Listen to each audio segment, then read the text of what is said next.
Austro friend Uddhav या YouTube चॅनलवर मी ज्योतिषशास्त्री उद्धव धस आपलं स्वागत करतो। आज आपण मकर संक्रांती 2026 अर्थात सूर्याचे मकर राशीतील भ्रमण याविषयी चर्चा करणार आहोत। अर्थात या व्हिडिओमध्ये आपण मकर संक्रांतीचा पुण्यकाल तसेच यामध्ये कालावधीची कर्मे तसेच आपल्या राशीला ही मकर संक्रांत थोडक्यात कशा प्रकारे जाईल तसेच या मकर संक्रांतीवर करण्यात येणारी धार्मिक कृत्ये याविषयी आपण चर्चा करणार आहोत। या वर्षी दिनांक 14 जानेवारी 2026 या दिवशी मकर संक्रांत येत आहे। अर्थात या दिवशी दुपारी 3:06 सूर्यग्रह मकर राशीत प्रवेश करेल। अर्थात या दिवशी 14 जानेवारी 2026 या दिवशी षटतिला एकादशी येत आहे। अर्थात या वर्षी षटतिला एकादशीला ही संक्रांत येत आहे। या वर्षी दिनांक 14 जानेवारी 2026ला दुपारी 3:06 ते संध्याकाळी सूर्यास्तापर्यंत या मकर राशीचा पुण्यकाल राहील। अर्थात साधारणपणे दुपारी 3:05 ते सायंकाळी 6:15 ते 6:30 अर्थात आपल्या गावच्या सूर्यास्तापर्यंत या मकर राशीचा पर्वकाल पुण्यकाल राहील। या पुण्यकालामध्ये आपण दात घासणे तसेच कठोर बोलणे तसेच गाई म्हैशींच्या धारा काढणे तसेच कामविषयक सेवन इत्यादी कृत्ये करू नये। अर्थात या पुण्यकालाचा आपण आपल्या धार्मिक व आध्यात्मिक प्रगतीसाठी तसेच आपल्या ऐहिक प्रगतीसाठी उपयोग करून घ्यावा। या पुण्यकालामध्ये आपण जप दान केल्यास आपल्याला त्याचे कितीतरी पटीने फल मिळते। अर्थात या पुण्यकालामध्ये आपण स्नान दान धर्म तसेच जप इत्यादी गोष्टी केल्यास आपल्याला त्याचे कितीतरी पटीने फल मिळते।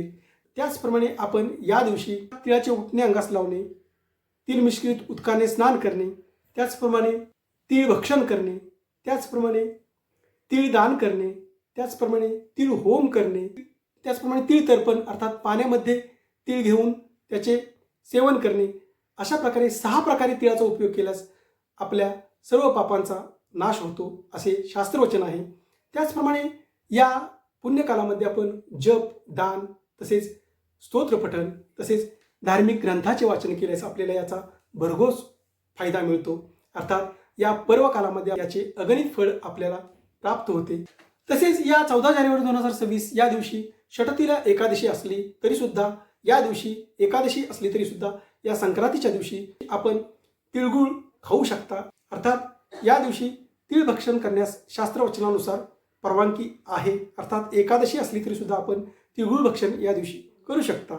त्याचप्रमाणे या संक्रांतीच्या पर्वकाळात सौभाग्यवती स्त्रियांनी नवीन भांडे तसेच नवीन वस्त्र तसेच गाय तीळ गूळ तसेच अन्न तसेच सोने तसेच भूमी तसेच तीळपात्र इत्यादी गोष्टींचे यथाशक्ती दान केल्यास सौभाग्यवती स्त्रियांना याचे चांगले फळ प्राप्त होते।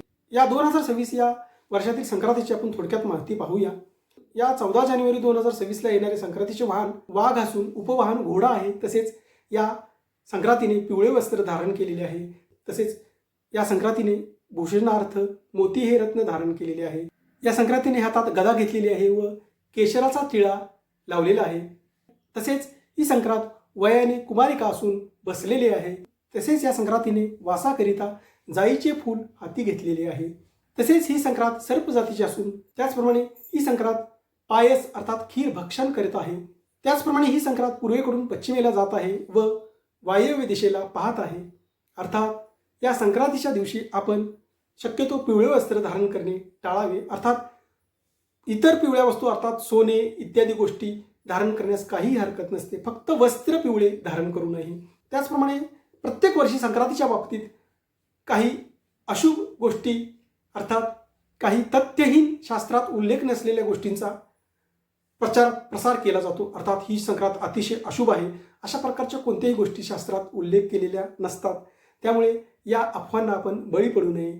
त्याचप्रमाणे या संक्रांतीचे अर्थात या मकर राशीत सूर्य प्रवेश केल्यानंतर तत्काल फळ कशा प्रकारे आपल्या राशीला प्राप्त होईल याचा थोडक्यात आढावा आपण घेऊया। अर्थात ही संक्रांत कोणत्या पायाने आपल्या राशीला आलेली आहे याचा थोडक्यात आढावा आपण घेऊया।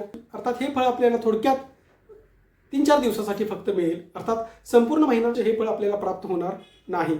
अर्थात वृश्चिक मिथुन व मकर या राशीला ही संक्रांत सुवर्णपादी आलेली आहे, सोन्याच्या पायाने आलेली आहे. त्यामुळे थोड्या प्रमाणात चिंता वाढवणारी ही संक्रांत ह्या 3 राशींना मकर, वृश्चिक व मिथुन राशीसाठी राहील. तसेच तूळ, कर्क, मीन या राशींना ही संक्रांत रौप्यपादी आलेली आहे. त्यामुळे या 3 राशीच्या लोकांना धनप्राप्ती होण्याचे योग 3-4 दिवसात येतील. तसेच कन्या, वृषभ व कुंभ या 3 राशींना ही संक्रांत ताम्रपादी आलेली आहे. अर्थात ताम्रपादी संक्रांत सुद्धा शुभ असते. त्यामुळे लक्ष्मी प्राप्तीचे योग या मकर संक्रमणानंतर या 3 राशीच्या लोकांना लक्ष्मी प्राप्तीचे योग येतील. त्याचप्रमाणे धनु, मेष व सिंह या राशीच्या लोकांना ही संक्रांत लोहपादाने आलेली आहे. अर्थात थोड्या प्रमाणात कष्ट वाढवणारी ही संक्रांत 3-4 दिवसासाठी शक्तीसाठी राहील. परंतु संपूर्ण महिना मकर राशीत सूर्य भ्रमण करणार आहे. त्याचे फळ वेगळे राहील. 15 जानेवारीपासून संपूर्ण 1 महिना सूर्य मकर राशीत राहील. त्याचे फळ मात्र प्रत्येक राशीला वेगळ्या प्रकारे मिळेल. ते फळ कसे मिळेल अर्थात त्याचा आढावा आपण घेऊया.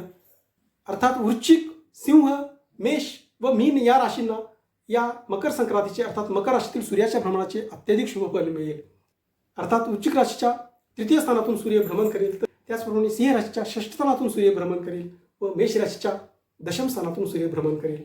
तसेच मीन राशीच्या लाभ स्थानातून सूर्य भ्रमण करेल. अर्थात हे 3, 6, 10 व 11 राशीतील सूर्याचे भ्रमण या 4 राशीच्या लोकांना अत्यधिक शुभ परिणाम देणारे राहील. अर्थात मेष, सिंह, वृश्चिक व मीन या 4 राशीच्या लोकांना हे महिन्याभरासाठी मकर राशीतील सूर्याचे भ्रमण अत्यधिक शुभ परिणाम देणारे राहील. तसेच वृषभ, कन्या, मकर, धनु या 4 राशीच्या लोकांना हे मकर राशीतील सूर्याचे भ्रमण शुभ व अशुभ अशा दोन्ही प्रकारची फळे देणारे महिनाभरासाठी राहील. व मिथुन, कुंभ आणि तूळ या 3 राशीच्या लोकांना दिनांक 15 जानेवारीपासून 1 महिन्यासाठी हे मकर राशीतील सूर्याचे भ्रमण अशुभ परिणाम देणारे, कष्ट वाढवणारे राहील. अर्थात मिथुन, तूळ व कुंभ या राशींना या सूर्याचे मकर राशीतील भ्रमण अनिष्ट परिणाम देणारे राहील. मकर संक्रांतीच्या आपल्याला हार्दिक शुभेच्छा. अशाच प्रकारचे माझे व्हिडिओ आपणापुढे लवकरात लवकर येण्यासाठी आपण माझ्या या ॲस्ट्रो फ्रेंड उद्धव या यूट्यूब चॅनलला लाईक करा, शेअर करा व सबस्क्राईब करा. त्याचप्रमाणे आपणास ज्योतिषशास्त्र, वास्तुशास्त्र इत्यादी विषयांचे अचूक मार्गदर्शन हवे असल्यास, त्याचप्रमाणे आपल्याला आपल्या जन्मलग्न कुंडलीचे अचूक विश्लेषण हवे असल्यास आपण मला माझ्या 9764 89 15 69 या व्हॉट्सअप नंबरवर संपर्क करा. मकर संक्रांतीच्या आपणास हार्दिक शुभेच्छा. धन्यवाद.